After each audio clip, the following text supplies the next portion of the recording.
Hello everyone and welcome back to a new video. And today, as you can see, I have the green rope. I didn't buy it. I could just use it. My brother has this one. Okay, but as you can see, we have finally arrived at level 4. What is this level all about? We will look at some more minor piece endgames. Level 3 was all about the knight and the bishop endgames. I mean, mostly the bishop endgames. Level 4 will be mostly about knight endgames, but okay, minor piece endgames in general. And very important also the knight versus pawn endgame, which is also very difficult and important to know something about. And finally, after this level, we will be able to go to the big endgames, right? So I will cover some really important rook endgames as well, and some endgames with more material. Without further ado, let's get into it. So what is this chapter today about? Basically, it's all about knight versus pawn endgames, but more specifically, it's actually about the knight versus rook pawn endgame. So the knight versus pawn endgame is very complex, and I really need to cover this in depth because there's so much going on. Today, I will only cover the knight versus rook pawn endgames. And so what do I mean with a rook pawn? I mean a pawn that's either on the A file or on the H file. So in this case, there's also a G pawn. So this is actually white to move and mate in 4. And I think it's a pretty nice one. If you have the courage, if you really want to go for it, I would suggest that you simply pause the video right now and that you look for the solution. It's white to move and mate in 4. Pause the video now and come back in a few minutes. Okay, so what is the solution to this puzzle? The solution is, I think it's pretty obvious, that you can only mate the black king with a piece. Yeah, you can't mate the king with a king. So it's pretty obvious that we need this piece. What is the quickest way to bring this piece to the king? I think that's also pretty obvious. We want to go there and there.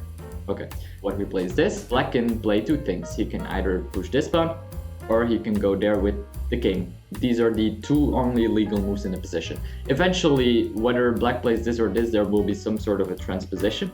So let's say this and knight to g4. So what do we see in this position? There are only two moves in this position.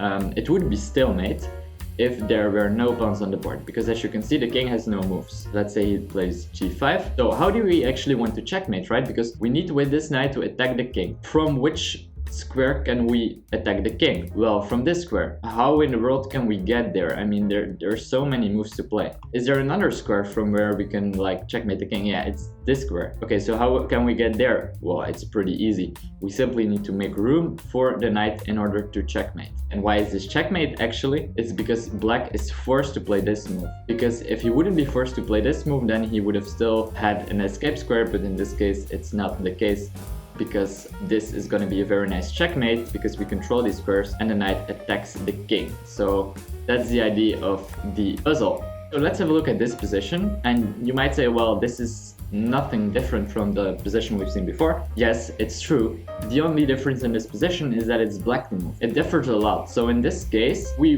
don't have the extra tempo, and this will matter a lot. For example, first he goes for this move, and I think it's obvious that still, we go for this plan of bringing our knight into the game. So we go for knight f6. Let's say the king goes there.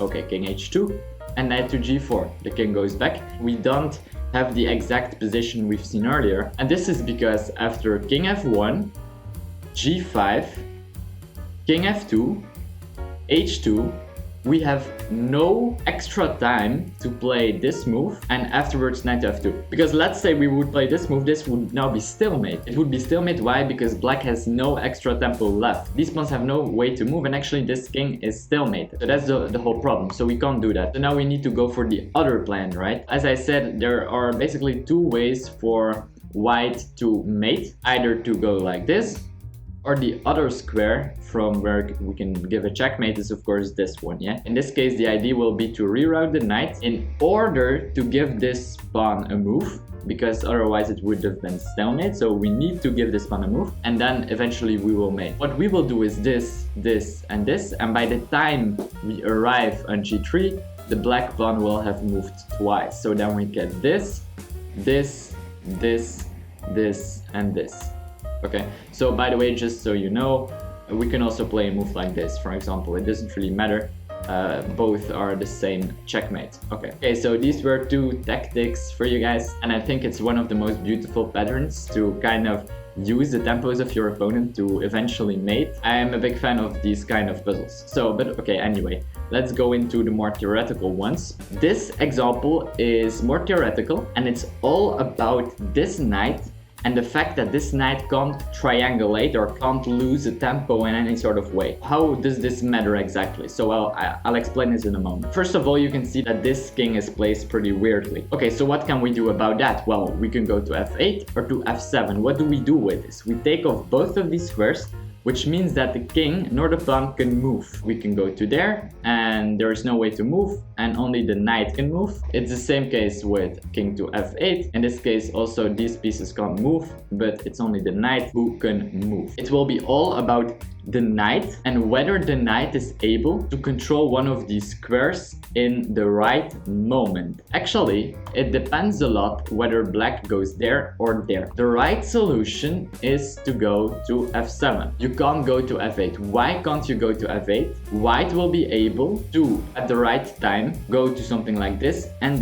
control this square. So let's have a look. Knight b6, king f7, we have to play a move, and then knight to d7, and we control this square. And there is no way to go back. Black has to play some move, and white will be able to promote. So it's all about controlling this square, because black has only 2 squares to go to if he wants to keep this a draw. By the way, it's also possible after something like king f8, as we've seen now, to play something like knight c7, this and this. This is more of a fancy way of doing it because it looks like the knight can be taken, but of course it's the same idea. White will be able to promote after something like takes, king g7, there and queens ultimately, and this is obviously a win for black. What is the right solution? The right solution is to go to f7. Let's go to f7, and there is no way with this knight to make sure that this king can't stay there. The king will stay here forever. There is no way for white to keep this king from standing on either f8 or f7. So something like this, and now knight e6. And as you can see now, it's a check. Very important. The king doesn't stand here. Then he would control this square, but now it's a check. And so now this will be simply a repetition in some way. Because it's very important, let's go back to the starting position. There's no way for a knight to triangulate. There's simply no way to do that. It's very important to understand that. What do I mean by triangulation? Triangulation is basically the process of losing a tempo. But that's something you can't do here. Any way of trying to triangulate, let's say like this, will be an even number of moves. For example, this is 4 moves. Let's say we go like this. I'm just doing something right now. This is 6 moves. It's always an even number of moves, which means that you can't lose a tempo. Losing a tempo means that you do an uneven number of moves. For example, a king is able to lose a tempo, just like this, right? But the knight is never able to do that. And that's why it's very important that in this case you go to f7 and not to go to f8. Now let's go to this position. And this is theoretically maybe the most important one that we will see today. The knight and pawn versus king positions.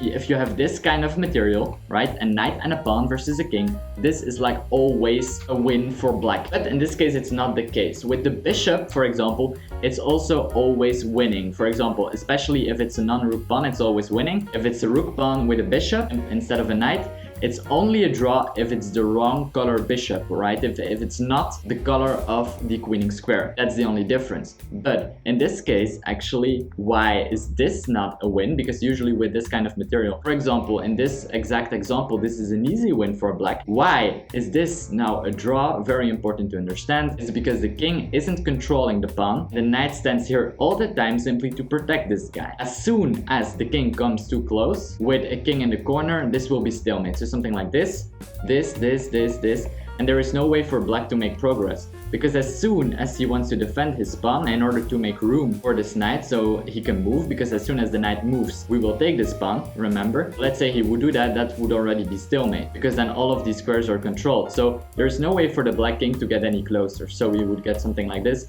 and this would be a repetition. But very important to understand, if for example we have this position, this is an easy win for black. Okay, so how do we win this? The only thing we want to do is we want to push the pawn and the king at the same time. Very important. And the knight will simply give checkmate at the end, or the knight will make sure that the king can't stay on this square. That's the most important job for the knight. So let's say something like this.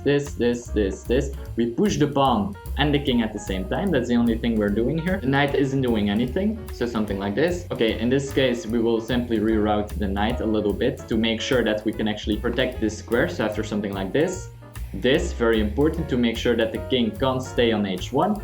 this, and now simply push the pawn. There is no way to get back because the knight protects this. So the king has to go there, very important. And now we can simply queen, and this is actually gonna be a very nice mate in 2. I mean, you can have a little look if you want, but okay, basically the checkmate is gonna be like this, this, and this. Pretty nice one. Okay, anyway, the most important thing, again, in this position, let's go back, is to understand that we want to push these at the same time, and we want to make sure that the knight is able in the end to control this square, and then this is actually a simple win. But this is not a win, very important, because the knight has to protect this pawn, and as soon as the king wants to go, this is gonna be a stalemate. That's a big problem about this.